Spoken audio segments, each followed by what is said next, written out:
everyone, this is Nia and today I'm going to be painting this mini island hut. Last year I painted something similar, but I painted a mini island home instead, so I hope you guys will enjoy this version as well. Since my sketchbook is very small, this is only 12 centimeters by 12 centimeters, I made sure that the hut will be small enough to fit with the rest of the composition and the details. So here I'm drawing out the hut in a very small scale right at the center of my page. I want to add a bit of perspective so it doesn't look flat. So my viewpoint here will be from a high angle viewing the side of the hut. I first simplified the hut like any other simple house, then once I'm happy with the scale, I added the features, but in a very simplistic way still. This is just to indicate the height of the stilts and things like that, mostly for the purpose of proportion. I intentionally overlapped the roof more than usual for certain areas because I want to add an outside balcony going all across, but you can always customize the features for your hut as well. I'm not going to add fine details like windows and things, so I don't get trapped in spending too much time on one feature. So here I just started to think about the surrounding area. Starting from the entrance, I added some stones going to the ladder as well as some bushes and plants to frame the hut. Of course, I want this to be surrounded by water, so I'll be leaving an area for the beach and sand as well. Since this is an island home, I also want to feature some tropical plants. So on the right here, I added a coconut tree or a palm tree, and on the left I'm thinking of a wavy frangipani tree, and these trees will help fill the top of the composition, which then helps with the framing of the hut as well. For the beach area, I'm also going to add some rocks as well as little critters like a tiny crab and a starfish as a little pop of color later on. I'm sketching this out very lightly and very loosely because I don't want to damage the paper in case I need to erase anything. And once I'm happy with the spacing, I'm going to add more details to the hut. Here I'm going to clear out the areas for the balcony just to make sure that it's clean enough for me to follow along to as I paint. And I also want to add the details like the door and windows. As you're doing this, along the way you can clean out some of the outlines to make sure that the lines are easy enough for you to follow as you paint. For me, since I drew this out really lightly, I feel like the paint will be enough to cover up some imperfections of the lines, and I'm fairly happy to use this as an outline. And of course, for those of you who don't want to sketch and just get straight to painting, I will have the outline available in my coffee shop. So let's go over the colors. Here are the ones that I'm going to be using. This is Vermilion by Holbein, Cobalt Blue by Holbein, Hansa Yellow Medium by Daniel Smith, Mineral Violet by Holbein, Burnt Umber by Holbein, Yellow Ochre by Holbein, Shone Brilliant Dark by Schmincke, Hooker's Green by Cotman, and Sap Green by Holbein. I'll also be using Bleed Proof White by Dr. Paige Martins. As for the outline, I'll be using this colored pencil. This is similar to a dark brown or sepia, and this is by Faber Castell, and it's just a hobby grade watercolor colored pencil. Now let's begin to paint. I'm going to start with the greeneries. My first mixture will be Hooker's Green with Yellow Ochre, and I'm going to brighten it with some Hansa Yellow as well. With this color, I'm going to start by painting the large bushes. I'm going to paint them in clusters, and I also want to make sure that the edges are nice and uneven so there's more dynamic and it looks more natural. I also left out some white negative space here and there so it doesn't look too dense. To separate the bushes, you can either leave out a bit of space in between them, layer the colors after the first layer is dry, or like me here, you can also use a darker green mix. This just has a little bit more Hooker's Green in the mixture, so the color is slightly darker. Next, I'm going to add different textured greeneries around the hut, and for this I use an even darker green by mixing Hooker's Green with Mineral Violet. Because this is darker, I can also paint it over some of the lighter bushes as well. On the left side here, I went back with the light green mixture from earlier, and again making sure that the edges are uneven, and this time since I've already painted those pointy plants, I'm just going to paint the light green around them.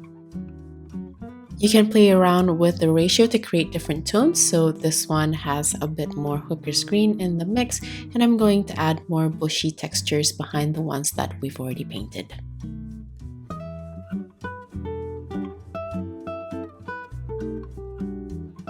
Now I'm going to paint the grassy area. I want the green to again be slightly different, so this time I added some sap green. I'm using a medium consistency here, and I'm just painting sort of like dashed lines. I just want to create an uneven surface, and I want this to look more flat compared to the bushes. This way, even if the color is a bit similar, you can still tell the difference between those textures and how they lie flat. While doing this, I want to leave out areas where I've drawn out some rocks or other features, so make sure to not paint over them. And to separate the grass area further from the bushes, I ended up using a slightly darker green. And for this, I just picked up some of the dark green that I've already premixed on my palette with the base color of the grass. While I wait for the greeneries to dry, I'm going to move on to the hut. And for this, I used a mix of burnt umber, yellow ochre, and a bit of Brilliant Dark to make the color slightly pastel. While doing this, I want to follow the direction for the angle of the roof, and I'm also dividing this into 3 to 4 sections, so it looks like there are layers to the thatch roof. I also left out some white negative space, just like the bushes before, so it doesn't look too dense. While the surface is still damp, I'm also going to add a darker value of the same color, and for this, I just used the same mix before with added mineral violet and more yellow ochre in the ratio. I'm placing this to divide the 3 sections, and around the edges I want to add some fine lines as well, just to redefine the textured edges. On the left side, I added a thin layer of the same texture. Then, to give this some 3-dimensional form, I used the dark brown underneath in a thick consistency. Next, for the wooden support and the beam, I used the same mix as before with the yellow ochre, but this time I added more Brilliant Dark, so the colors are lighter. But because this is light, I want to use a very thick consistency because I want those lines to be very well defined and clean.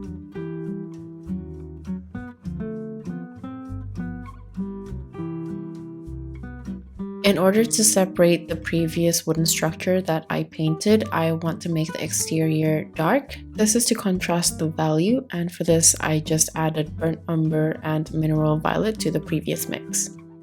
For the rest of the exterior though, I felt like this brown would be a bit too dark, so I ended up adding more yellow ochre into the previous mixture just to make the tone slightly lighter.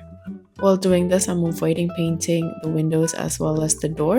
And just as a tip, it's much easier if you outline those areas with your paint first. This way it's much easier to get those clean edges and you won't forget and accidentally paint on those parts. As for the flooring, I used a mix of yellow ochre and Brilliant Dark. I wasn't sure what to paint the windows and the doors, so for now I'm just using a mix of mineral violet and burnt umber. For these doors here, I'm just going to paint while avoiding the frame that I drew out earlier.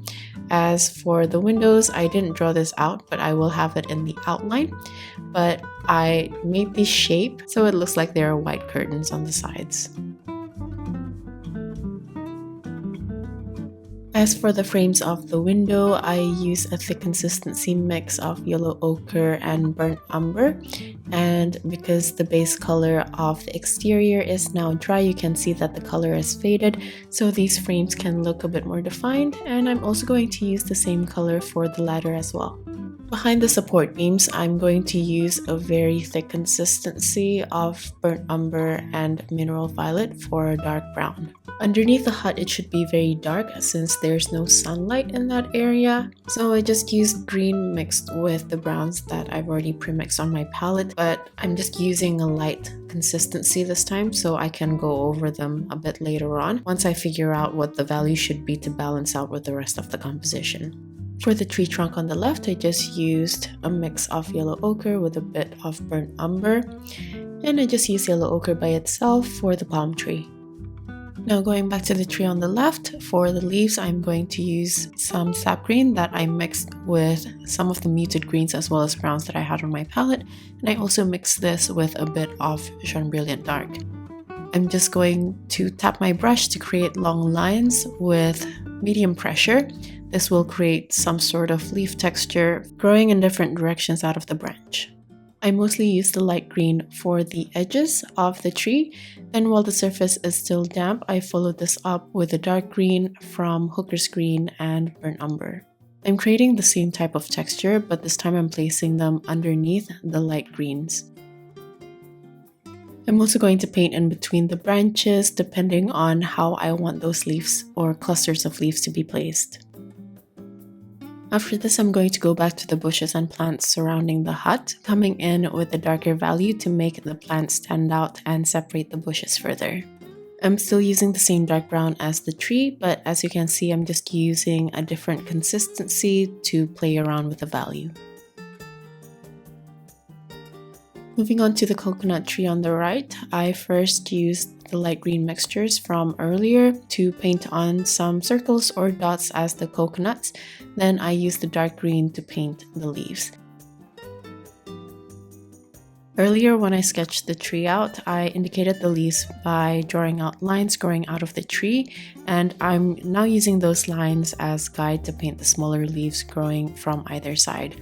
While doing this, I want to alternate the colors. Sometimes I like to add some yellow ochre or some muted light greens to give some variation.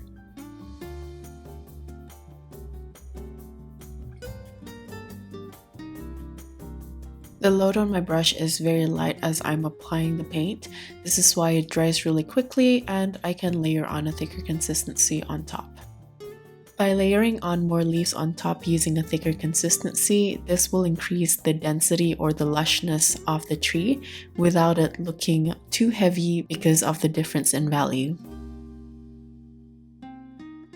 I felt like the tree trunk faded too much, so I'm just layering on a little bit more color, and I added the yellow ochre with a bit of green to add more plants behind the bushes, and I just find this is better for the composition as it has more variety and texture. Now moving on to the sand, for this I used a mix of yellow ochre, mineral violet, and Jaune Brilliant Dark to again make this more of a pastel tone. And I'm just going to use a light consistency to lightly cover the area of the sand. Again, just like the grass though, I left out the space for some rocks as well as the crab. After this, I'm going to go back to the grass. I'm going to add some textures using a dark muted green in a medium to thick consistency. I first added this green along the edges, and this will give a slight texture and lift to the grass. When I'm applying this texture, I'm thinking of very short grass growing vertically. As for the middle section, I also apply something similar but in a thinner consistency. To the muted dark green, I added mineral violet, and I'm using a thick consistency of this dark brown to paint underneath the hut. For some of the bushes, I like to add some long ovals or dots for some additional illustrative textures. Now moving on to the rocks, I want this to be a neutral gray, and I just mixed in cobalt blue with the brown that I already had on my palette. I also added some Jaune Brilliant Dark to lighten and make this look more pastel. Since I'm using a fairly thick consistency and the sun was painted in a really light consistency, I can add some additional rocks on top. I'm not sure if you guys realized, but I accidentally turned the crab into a rock. But I just add another one on the side using a thick consistency of vermilion, and I feel like the size also makes more sense, so I guess this was a happy accident. And I also use the same thick consistency of vermilion to paint the starfish. I want to wait for the starfish to completely dry, then move on to paint the water. For the water, I used a mix of cobalt blue with Jaune Brilliant Dark. When I'm painting the water texture, I like to wiggle my brush around so it doesn't look completely flat. And as you can see, I also left out some white negative space in between the shoreline and the water. This is because when the water washes up across the shoreline, there's usually some foam around the edges, and I'm just trying to depict that using that white negative space. After this, I also tried to paint in a few layers, leaving out more negative space in between so it looks like some light waves. It's completely up to you how you want to frame the edges. Personally, I just make it kind of curvy along the sides and sort of making an abstract shape.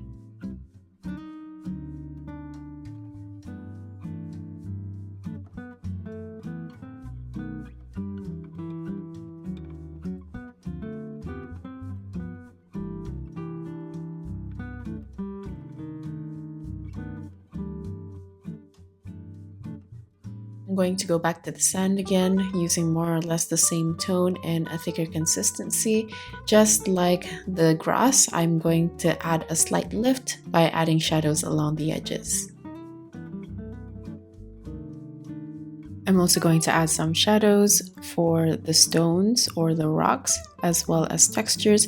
This is from the same mixture, but this time I didn't add Brilliant Dark into it. Then using a light consistency of the light gray, I added some textures to the curtains. Then I'm going to add some white flowers to the tree on the left.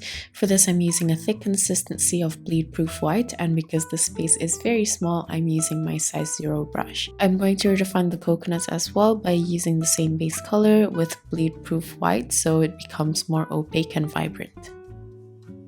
Now to break up some of the greeneries and the bushes, I'm going to add some flowers. You can color these or leave them white, but considering bleed-proof white is very opaque, it can give you a new base color that you can paint with different hues on top, like what I'm doing here. For the shapes of the flowers, you can try to make up your own shapes. I personally like adding ovals, some petaled flowers, as well as dots. With a new base color, I'm just picking up some bright hues and painting on top of those white spaces. For the flowers on the left, I decided to pair this up with a thick consistency of yellow, and I also used this yellow to paint the center of the flowers on the tree. After this, I'm going to start adding details to the hut itself.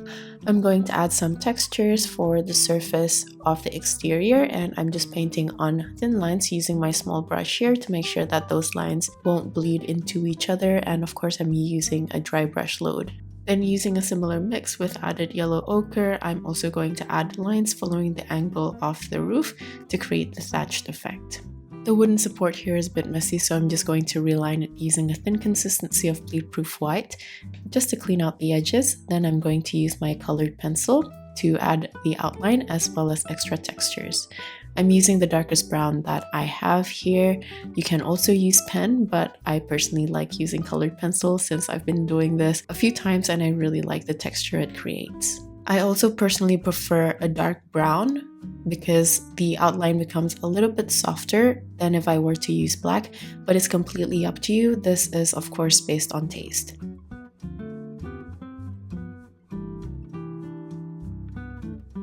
Around the sand, I'm going to add some thin textures. I'm not using much pressure at all. I'm just painting sort of horizontally following the curvature or the contour of the sand itself. This is just to add a little bit of depth so it doesn't look so flat.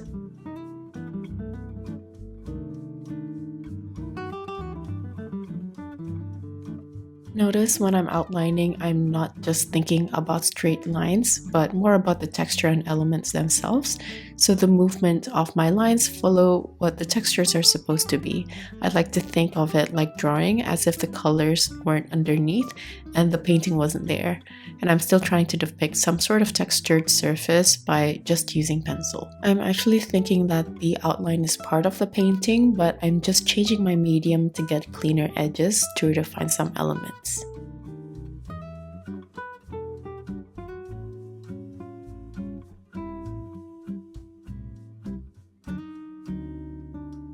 Since the hut is the main feature of this painting, I do want it to stand out more than the surrounding area, so I'm putting more pressure on the outline of the structure so the lines are darker and slightly thicker.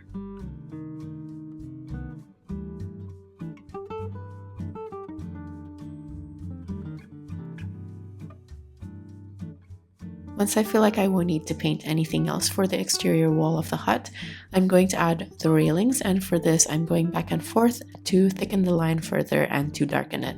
I'm putting quite a lot of pressure because my pencil is not very pigmented since it's just a hobby grade, but we're just going to work with what we have.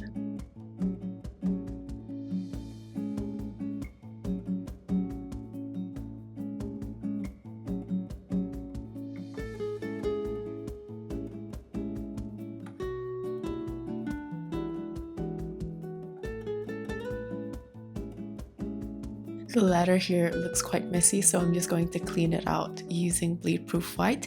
Then I'm going to go over the color again using the light brown.